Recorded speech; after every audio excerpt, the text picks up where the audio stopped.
Analogue પનીરને લઈ food safety વિભાગ દ્વારા ભાવનગર શહેરના હિમાલય મોલ પાસે આવેલા 6 થી વધુ હોટેલ રેસ્ટોરન્ટમાં સઘન ચેકિંગ હાથ ધરાયું। ગાંધીનગરથી મળેલી ખાસ સૂચનાઓના પગલે ભાવનગર મહાનગરપાલિકાના ફૂડ સેફ્ટી વિભાગ દ્વારા શહેરમાં ખાણીપીણીની દુકાનો તેમજ હોટેલ રેસ્ટોરન્ટમાં વેચાતા એનાલોગ પનીર નકલી કે વનસ્પતિ ચરબીયુક્ત પનીર સામે લાલ આંખ કરવામાં આવી છે। આ અંગે ભાવનગર મનપાના ફૂડ સેફ્ટી ઓફિસર દ્વારા શહેરમાં કડક તપાસ હાથ ધરવામાં આવી છે।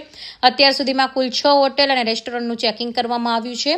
આ અંગે મનપાના ફૂડ સેફ્ટી ઓફિસર દેવાંગ જોશીએ જણાવ્યું હતું કે આજે સાંજના સુમારે હિમાલયના મોલ અને તેની આસપાસના વિસ્તારોમાં આવેલી ખાણીપીણીની દુકાનો અને હોટેલ રેસ્ટોરન્ટમાં ઓચિંતી તપાસ હાથ ધરવામાં આવી હતી।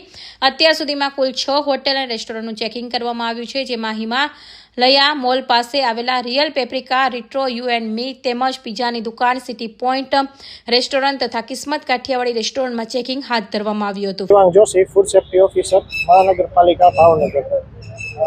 આજરોજ અમોને ગાંધીનગરથી મળેલી સૂચના અનુસાર શહેરમાં ખાણીપીણીની દુકાનો તેમજ હોટલ રેસ્ટોરન્ટમાં વેચાતા એનાલોગ પનીરની તપાસ કરવાની અને જો પનીર મળી આવે તો ધોરણસરની કાયદેસરની કાર્યવાહી કરવાની સૂચના મળેલ છે।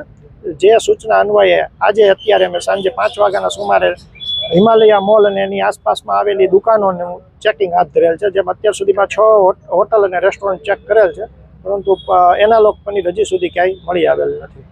ખાસ કરી વાત કરીએ તો જે નિયમ લાગુ પડ્યો તે પહેલા આ પનીર વપરાતું હતું ભાવનગરમાં કે એ પહેલાં પનીરમાં જે સરકારી ગાઈડલાઈન પ્રમાણે પનીર એનાલોગ દર્શાવવાની છૂટ આવેલી હતી, તે અન્વયે તપાસ કરી હતી। ત્યારે શરૂઆતમાં 1-2 રેસ્ટોરન્ટમાંથી મળી આવેલ છે, બાકી ત્યારબાદ અમને મળી આવેલું છે। કેટલા દિવસ માટે આ ચેકિંગ ચાલુ રહેશે? જ્યાં સુધી બીજી કોઈ સૂચના ન મળે ત્યાં સુધી આ ચેકિંગ સતત ચાલુ રહેશે। ફિરોઝ મલેક, ભાવનગર।